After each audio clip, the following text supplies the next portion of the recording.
여러분 반갑습니다. 한 주간도 잘 지내고 계십니까? 함께 기도하시고 수요일 말씀 나누도록 하겠습니다. 하나님 아버지, 우리의 삶 가운데서 함께 해주시는 주님을 늘 경험하기를 원합니다. 어려운 가운데 있는 우리 교회 식구들을 다 주님께서 붙잡아 주시길 원하오며 예수님의 이름으로 기도드렸습니다. 네, 오늘은 고린도후서 1장 8절에서 24절의 말씀을 가지고 독립적인 신자가 되라 라는 제목으로 말씀을 나누고자 합니다. 독립적인 사람이 되는 것, 이것은 누구에게나 다 귀중한 일입니다. 어린아이가 점점점 더 독립적이 되어가는 것도 우리가 당연히 기대하는 일이기도 합니다. 이것은 단지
여러분 한 주간도 잘 지내고 계십니까? 기도하시고 하나님의 말씀 같이 나누도록 하겠습니다. 하나님, 한 주간도 주님께서 지켜주시는 것을 감사하게 생각합니다. 우리의 삶에 일어나고 있는 여러 가지 일들 가운데서 주님의 도우심의 손길을 늘 간구합니다. 감사를 드리오며 예수님의 이름으로 기도했습니다. 네, 오늘 우리는 고린도후서 1장 8절에서 24절의 말씀을 가지고 독립적인 신자가 되라 라는 제목으로 말씀을 전하고자 합니다. 사도 바울과 고린도 교회의 관계는 약간의 애증의 관계라고 할 수 있습니다. 사도 바울은 고린도 교회에서 1년 반, 고린도 지역에서 1년 반 동안 사역을 했었습니다.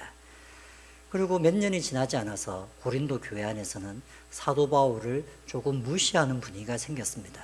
사도 바울은 사도가 아니지 않느냐고, 아니면 설교는 잘 못하는 것 같다고. 그래서 약간의 문제가 생긴 것처럼 보였지만 실제로는 그 문제는 더더욱더 큰 문제로 발전하게 되었습니다. 그래서 고린도 교회 사람들이 하나님의 진리에서 떠나는 것을 보게 되고, 그 소문을 들었던 사도 바울이 고린도 교회에 책망하는 편지, 이렇게 살아서는 안 되고 고쳐야 된다고 하는 편지를 썼던 것이 고린도 전후서였습니다. 이런 편지를 가지고 어떤 사람을 권면하는 것이 얼마나 제한적이겠습니까? 그래서 사도 바울은 고린도 전서에서도 내가 좀 있으면 방문해서 이렇게 얘기하는 사람들을 내가 직접 다스리겠다, 그 사람들을 가만두지 않겠다라고 이렇게 얘기를 하면서 자신의 계획을 고린도전서에서 이렇게 얘기를 했었습니다. 고린도전서 16장에 보면 내가 마게도니아를 지날 터이니 마게도니아를 지난 후에 너희에게 가서 혹 너희와 함께 머물며 겨울을 지낼 듯도 하니 이는 너희가 나를 내가 갈 곳으로 보내어 주게 하려 함이라. 이제는 지나가는 길에 너희를 보기를 원하지 아니하노니 이는 만일 주께서 허락하시면 얼마 동안 너희와 함께 머물기를 바람이라. 바울은 고린도 교회에 가서 잘못된 것을 바로잡을 마음으로 좀 오래 머무를 생각을 하고 있습니다. 지나가는 길에 잠시 머무르는 것이 아니라 어느 정도 시간을 가지고 그 속에서 다시 말씀을 가르치고 다시 삶의 문제를 거론하고, 그래서 뭔가 조금 잘못된 것을 바로잡는 시간을 가질 것이다. 그러니 지금 이 편지를 받고 회개하지 않는 자들은 그때 나하고 만나서 내한테 책망을 받을 것이다. 이렇게 얘기를 하고 있는 것이었죠. 이 계획대로 잘 되고 있었을까요? 고린도 전서를 보내고 나서 이 계획대로였다면 그 편지를 받고 나서 얼마 되지 않아서 사도 바울은 고린도에 도착을 해서 자신이 편지에 적었던 대로 책망할 사람은 책망하고 바로잡을 것은 바로잡고 했어야만 했습니다. 그러나 얼마의 시간이 흘렀는지는 모르지만 후에 고린도 후서라고 하는 편지를 쓴 것을 보면 그는 아직도 고린도에 방문하지 않은 것입니다. 고린도 후서를 쓸 때까지 그는 고린도 전서에서 적었던 것처럼 방문하겠다고 했던, 그래서 오랜 시간 동안 좀 어느 정도 시간 동안 머물러 있겠다는 약속을 지키지 못했습니다. 그래서 그 이야기를 고린도 후서를 시작하면서 고린도 후서 1장에 내가 간다고 해놓고 왜 못 갔는지에 대한 그 이유를 설명합니다. 한편에 보면 가지 못한 것에 대한 변명이었습니다. 그 변명의 시작이 고린도 후서 1장 15, 16절에 시작합니다. 내가 이 확신을 가지고, 앞에 뭐라고 얘기했냐면 우리가 고린도 전서나 이런 것들을 통해서 우리가 서로 책망하고 야단치고 내 말을 안 듣는 것처럼 보이기도 했겠지만 결국은 나의 자랑이 고린도 교인들이 될 거고 고린도 교인들의 자랑이 사도 바울이 될 거다. 우리가 그런 관계가 될 것이다. 이 확신을 가지고 너희로 2번 은혜를 얻게 하기 위하여 2번의 은혜를 얻는다고 하는 것입니다. 근데 이 은혜의 내용이 무엇이냐면 먼저 너희에게 이르렀다가 지나가는 길에 먼저 고린도를 방문했다가 너희를 마게도냐로 갔다가 다시 마게도냐에서 너희에게로 가서 고린도를 방문했다가 마게도니아 지역을 갔다가 다시 고린도로 간다는 겁니다. 그리고 그 고린도에서 유대, 예루살렘 쪽으로 오겠다는 것이죠. 이것이 2번의 은혜였습니다. 자신의 방문하는 것, 고린도 교회를 방문하는 것이 은혜의 방문이라고 얘기하는 것이었습니다. 내가 바쁜 일정을 쪼개서라도 특별히 너희 도시는 내가 2번을 방문하겠어. 그래서 갈 때도 방문하고 나올 때도 또 고린도를 거쳐서 나올 거야. 그래서 2번을 방문하려고 계획을 했었다라고 얘기하는 것입니다. 근데 이 계획대로 됐을까요? 이 계획대로 되었다면 굳이 고린도 후서를 쓰지 않아도 됐을 것입니다. 이 계획대로 되지 않았기 때문에 편지를 다시 쓰게 된 것이었습니다. 그래서 이 편지를 다시 쓰면서 이렇게 얘기합니다. 17절, 18절에 보면 이렇게 계획할 때에 2번의 방문 계획을 할 때에 어찌 경솔히 하였으리요. 그냥 내키는 대로 한 것이 아니라 굉장히 심사숙고했다는 것입니다. 그러니 그 방문을 하지 않았던 것에 대해서 사도 바울이 그냥 빈말처럼 우리한테 한 것이야. 실제로는 그렇게 방문하려고 계획한 건 아니야. 이런 오해를 할까 봐 그렇게 아무 생각 없이 그냥 듣기 좋은 말로 한 것이 아니라 정말 경솔하지 않게 계획을 했다는 것이었습니다. 혹 계획하기를 육체를 따라 계획하며 예예하면서 아니라 하는 일이 내게 있겠느냐. 또 이 계획이 그저 사람의 생각으로 내가 이렇게 갔다가 이렇게 동선을 잡으면 2번을 방문할 수 있겠군. 고린도 교회가 지금 문제가 많으니 내가 2번이나 방문해야 될 것 같아. 이렇게 혼자 개인적인 생각으로 한 것이 아니라는 것입니다. 하나님 앞에 기도하면서 이 교회를 세우기 위해서는 내가 2번의 방문이 필요할 것 같고 그러려면 이러이러한 스케줄을 잡아야 될 것 같군. 이렇게 사람의 생각으로 한 것이 아니라 주님께 물어보면서 했다는 것을 사도 바울은 얘기하고 있습니다. 그러면서 예예하면서 아니라 하는 일이 내게 있겠느냐. 이게 무슨 표현이냐면 yes 그래 가겠다 해놓고는 마음속으로는 못 가 이렇게 하지 않았다고. 겉으로는 간다고 해놓고 속으로는 안 간다고 이렇게 얘기하진 않았다고. 정말로 내가 예라고 yes라고 대답한 거는 정말로 진심으로 yes였기 때문에 내가 간다라고 한 것은 진심으로 가려고 했기 때문에 간다라고 했던 것이지 그저 경솔하게 사람의 생각으로 가겠다고 얘기한 것은 아니었다. 이렇게 변명하고 있는 것입니다. 그래서 하나님은 믿으시니라. 믿으시다는 말은 신뢰할 만하다 이런 거죠. 믿음직스럽다. 하나님은 신뢰할 만한 분이시니 우리도 그 하나님을 닮은 우리도 너희에게 예는 예라고 대답하는 것이고 아니면 아니라고 한 것이지 예라고 대답해놓고 신뢰관계를 깨뜨리게 실천 못하고 이런 사람들이 아니다, 이렇게 얘기하는 것이죠. 아니, 방문한다고 했다가 방문하지 못한 것이 뭐 그렇게 대단한 문제라고 사도 바울은 이렇게 구구절절하게 자기가 진짜 방문하려고 했었다고, 그런데 못한 것이었다고 이렇게 변명하는 것이었을까요? 고린도에 가지 않음으로써 사도 바울과 고린도 교회 안에는 한 두 가지 큰 문제가 생기게 됩니다. 첫 번째는 사도 바울이 지금 고린도 교회 안에서 사도 바울의 권위에 대해서, 그가 사도냐 하나님의 일꾼이냐 하나님의 사람이냐 하나님의 사도냐라고 하는 의구심이 생기고 있고, 딴 12제자와 다르게 사도 바울은 사도가 아닐 수도 있다라고 하는 논쟁이 일어나고 있기 때문에 사도 바울이 스스로 했던 얘기를 지켜야만 그는 신뢰할 만한 사람이 될 수 있었습니다. 그리고 심지어는 사도 바울은 나를 비난하고 나에 대해서 음해하는 자들을 내가 가서 직접 대면해서 그들의 말을 이기겠다라고 얘기한 적이 있었습니다. 그런데 이렇게 얘기해놓고 사도 바울이 방문을 안 하는 겁니다. 조금만 기다리면 내가 가서 오랫동안 머물면서 이 문제를 바로 잡을 거야 라고 얘기해놓고 오랜 시간 동안 방문을 하지 않고 결국은 방문을 앞으로 못할 수도 있음을 편지로 보내는 것이었습니다. 그러니 이것은 사도 바울이 스스로 한 약속을 깨트릴 뿐만 아니라 안 그래도 사도 바울에 대해서 의구심을 갖고 있는 사람들에게 봐라, 사도 바울이 어떤 사람인지 그는 여기에 오지도 못한다, 이런 이야기를 듣게 될 수밖에 없었습니다. 말하자면 사도 바울은 공갈 협박을 한 게 됩니다. 내가 갈 거야 해놓고 가면 내가 가만히 안 둘 수도 있어, 이렇게 얘기해놓고는 오지를 못하고 있는 것이니까요.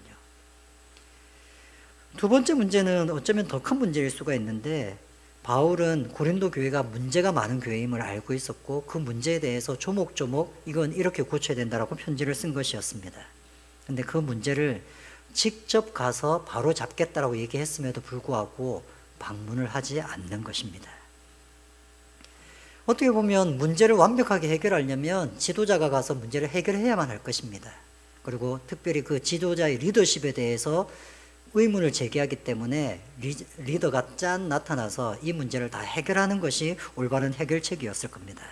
고린도 교회에 많은 사람들도 그것을 원했을 것이고 사도 바울도 그렇게 하겠다고 공언을 한 것이었습니다. 그런데 방문하지 않음으로써 고린도 교회의 문제들을 그냥 손 놓아버린 것이었습니다. 사도 바울의 리더십을 세워서 올바르게 문제를 해결해야 됨에도 불구하고 사도 바울이 그 문제에서 손을 뗀 것이라고 할 수 있는 것입니다. 그래서 사도 바울이 고린도 교회를 방문한다고 했다가 실제로는 방문을 하지 못하는 문제는 어쩌면 고린도 교회와 사도 바울 사이에 큰 문제를 일으킬 수도 있을 뿐만 아니라 그 결과 고린도 교회는 점점점 나쁜 방향으로 나아갈 수도 있는, 어쩌면 굉장히 중요한 문제였는 줄도 모르겠습니다. 그것을 잘 알고 있는 사도 바울은 왜 자기가 못 가게 되었는지를 구구절절히 얘기하는 것입니다.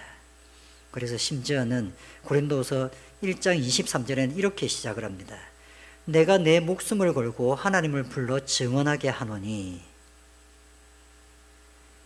얼마나 심각한 표현입니까? 목숨을 걸고 하나님을 불러서 하나님 앞에 내가 증언한다. 정말 거짓말 아니다. 아주 그렇게 심각한, 이 정도의 표현이 성경에 그렇게 많지도 않습니다. 그렇게 이 말은 정말 확실하게 확실하게 사실이야. 내 마음이야. 진짜야. 이렇게 얘기하면서 그가 이렇게 얘기합니다. 내가 다시 고린도에 가지 아니한 것은 너희를 아끼려 함이라. 고린도에 방문하지 않은 것이 고린도 교회를 아끼는 것이었다고 얘기합니다. 이게 무슨 말일까요? 더 고린도 교회를 아낀다면 고린도 교회를 방문해서 더 많은 시간을 보낼 때 아마 고린도 교회인들은 아이고, 사도 바울 선생님이 우리를 정말 아끼시는구나.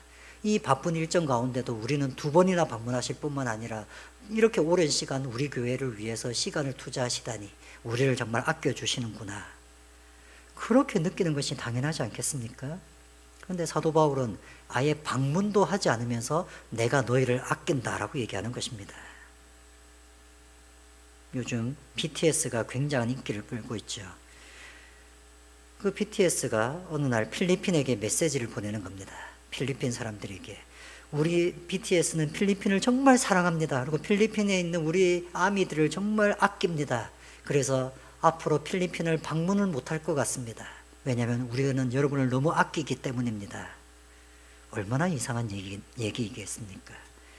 지금 사도 바울은 그렇게 얘기한 것입니다. 내가 너희를 정말 아낀다고. 이거는 정말 하나님 앞에 맹세할 수 있을 정도로 진짜 진심인데 정말 아끼기 때문에 방문하지 않는다라고 얘기합니다. 어떻게 이것이 가능한 얘기겠습니까? 바울은 그 아낀다는 얘기를 왜 아낀다고 얘기할 수 있는지를 뒷구절에서 이렇게 설명합니다. 우리가 너희 믿음을 주관하려는 것이 아니요 오직 너희 기쁨을 돕는 자가 되려 함이니 이는 너희가 믿음에 섰음이라.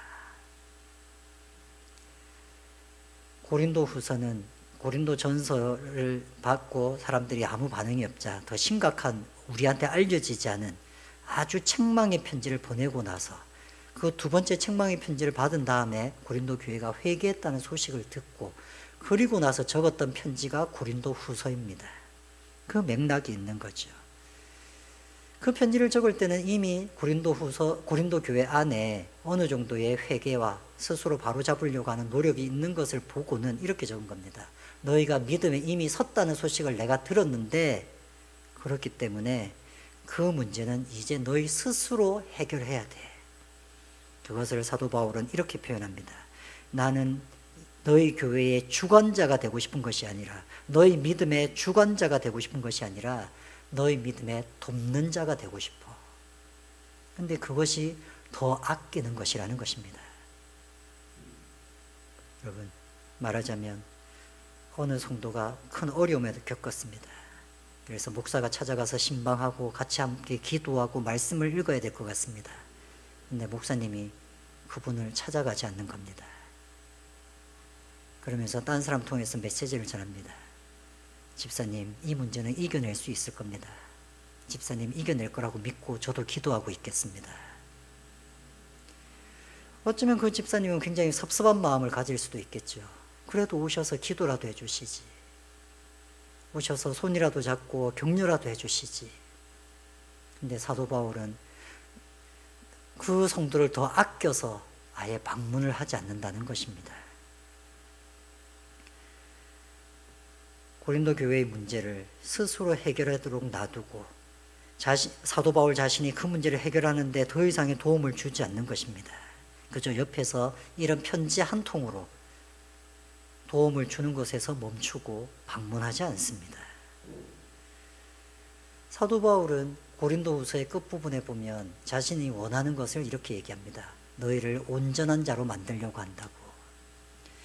온전함이라는 것은 바로 그런 독립적인 것입니다. 목회자는 성도를 온전하게 만들어주는 사람이지 목회자의 부하로 만드는 사람이 아닙니다. 목회자 없이도 신앙생활을 하는 것이 목회자가 꿈꾸는 목회입니다. 그렇지 않겠습니까? 목사만 있어야만 신앙생활을 할 수 있다면 언제까지 어린아이가 되겠습니까? 성장하고 하나님 앞에서 홀로 나아갈 수 있고 하나님 앞에서 옳은 것과 그런 것을 판단할 수 있는 사람이 되는 것, 그것이 모든 목회자들이 꿈꾸는 목회이지 않겠습니까? 다른 분들은 모르겠지만 저의 꿈은 바로 그런 것입니다. 저도 여러분의 신앙의 주관자가 되고 싶은 마음 없습니다. 여러분의 신앙에 도움이 밖에 되지 못할 것입니다. 하지만 그것이 여러분을 더욱더 아끼는 것이 될 것입니다. 여러분 혹시 회장이나 대표가 되보신 적이 있으십니까? 큰 기업이나 많은 사람의 대표가 아닌 작은 모임의 대표도 괜찮습니다. 그런 경험들은 다 있지 않습니까? 친구들끼리의 모임, 직장 동료들끼리의 모임에서 그냥 우리도 회장을 뽑자 이래서 회장이나 대표를 맡게 되는 것이죠. 어쩌면 그런 경험들이 다 있으실 겁니다. 근데 막상 아무리 작은 모임이라도 회장이라는 직함을 달고 나면 이 모임을 이끌고 가야 된다라고 하는 부담감이 생기게 됩니다. 그래서 이전에는 편하게 그냥 친구들 얼굴 보고 그냥 몇몇 사람들과 만났던 그 모임인데 회장이 되고 대표가 되는 순간 뭔가가 부담스럽게 됩니다. 이전에는 편했던 모임이지만 왠지 모를 부담이 생깁니다. 그래서 그런 부담감 때문에 그 모임을 더 잘 이끌고 그 모임에 더 애착을 가질 때도 있겠지만, 종종 어쩌면 더 많은 경우는 회장이 된 사람은 잠적을 합니다. 옛날에는 그렇게 즐겁게 왔던 모임이 부담스러워진 것이죠. 그리고 그 사람을 회장으로 뽑았으니 원래는 그 사람을 되게 좋게 생각했던 회원들이 그 회장을 욕하고 있는 겁니다. 저는 종종 그런 경우를 많이 봤습니다. 그래서 회장이 되고 나서 잘 나오지 않는 사람을 찾아가서 설득하는 그런 일도 해본 경험들이 저에게는 있습니다. 왜 이런 일이 생겼을까요? 그것은 회장을 뽑아놨으니 그 회장이 사람을 이끌어가야 된다라는 암묵적인 합의가 있습니다. 회장이 된 사람도 야, 이제 내가 앞으로 할 일을 결정해야 돼. 하다못해 뭘 먹을지를 내가 결정해 놓아야 돼. 미리미리 정해놓고 미리미리 생각해 놓아야 돼. 회원들도 마찬가지죠. 아, 저 사람을 회장으로 뽑아놨으니 저 사람이 잘 결정해야 돼. 근데 그 결정이 마음에 안 들면 한마디 툭툭 던지게 되는 것이죠. 당신이 우리를 인도해야 돼. 나도 이 모임을 인도해야 돼. 그게 아무리 작은 모임이라도 회장으로 뽑아놓으면 생기는 문제이죠. 이것은 교회도 마찬가지입니다. 교회에도 담임 목사가 생겼으니 목사님이 다 이끌고 나가야 돼. 다 결정하셔야 되고 미리미리 생각해 놓으셔야 돼. 네, 맞습니다. 분명히 그런 부분이 있겠죠. 하지만 목사는 이끌어가는 사람이고, 그리고 또 이끌어가는 사람이기 때문에 결정하는 사람이 된다면, 그리고 성도들은 목사를 따라가는 사람이고 결정보다는 순종이 더 중요한 사람들이 되어버리면 우리는 성숙한 그리스도인이 될 수 없습니다. 성숙한 그리스도인이라고 하는 것은 바로 독립적인 그리스도인입니다. 성숙이 바로 독립적인 사람이 된 것이기 때문이죠. 우리는 그런 교회, 그런 성도, 그런 목회자가 되지 않기를 원합니다. 제가 분명히 제가 해야 될 일을 찾아서 결정해야 될 것들, 미리 준비해야 될 것들은 부지런한 마음으로 성실하게 준비하려고 노력하겠습니다. 어쩌면 그 여러분의 기준에 못 미칠 수도 있겠지만 나름대로 그것을 외면하지 않고 제 역할을 하겠다고 노력하겠지만, 그럼에도 불구하고 저는 늘 성도들의 도움이 받게 되지 않는다는 그것을 잃어버리지 않을 것입니다. 그러니 여러분은 여러분 신앙의 주관자가 되어야 됩니다. 여러분의 신앙은 독립적일 뿐만 아니라 하나님을 의지함으로 스스로 발걸음으로 나아갈 수 있어야 됩니다. 여러분은 독립적인 성도가 되어야 합니다. 그것이 온전해지는 것입니다. 그렇다고 독립적인 성도가 된다고 목회자의 가르침을 거부하고 자신의 생각대로 살아가는 성도를 독립적이라고 얘기하는 것은 아닙니다. 목회자의 가르침을 통해 스스로의 신앙생활을 하려는 사람, 이게 바로 독립적인 것이죠. 사도 바울은 지금 자신의 가르침을 다 잊어버려도 된다고 얘기하는 것이 아닙니다. 내가 가르쳤으니 이제 이 가르침을 스스로 따라가야 된다고 얘기하는 것입니다. 사도 바울의 권위를 가지고 이렇게 저렇게 결정하는 것이 아니라 가르침만 베풀었을 뿐입니다. 그리고 그 가르침을 받아들이고 실천하고 구체적으로 그것을 실행하는 사람들은 바로 고린도 교회 그 성도들 그 자체들이었습니다. 사도 바울은 오히려 교회를 방문하지 않음으로써 더 아끼는 마음을 가진다고 얘기하고 있는 것입니다. 꿈꾸는 교회가 이런 교회였으면 좋겠고, 제가 그런 목회자였으면 좋겠고, 여러분이 이런 독립적인 성도가 되었으면 좋겠습니다. 그래서 하나님의 은혜를 더욱더 깊게 체험하며 하나님의 은혜로우심과 하나님이 우리 인생을 주관하신다는 것에 대한 확신을 더욱더 가지면서 한 주간을 살아가게 되시기를 바랍니다. 같이 함께 기도하시겠습니다. 하나님 아버지, 목회자를 세우셨을 때에 그 목회자가 해야 될 일을 정확하게 알아갈 수 있도록 주인하여 주시옵소서. 또한 그뿐만 아니라 그저 하나님께서 귀하게 보시는 성도들의 도우미로서 저를 쓰신 것을 기쁘게 생각합니다. 우리 꿈꾸는 교회 모든 성도들이 홀로 하나님을 찾아 나갈 수 있도록 주 인도하여 주시고, 각자의 발걸음으로 주님을 따라갈 수 있도록 주 인도하여 주시옵소서. 성령을 따르는 것이 어떤 것인지를 각각이 찾아갈 수 있도록 주 인도하여 주시옵소서. 성도들 가운데에 어려움과 갑작스러운 곤란을 겪은 자들을 주님 불쌍히 여겨주시고 그들의 마음과 그들의 믿음을 더욱더 강건하게 붙잡아 주시옵소서. 감사를 드리오며 예수님의 이름으로 기도드렸습니다.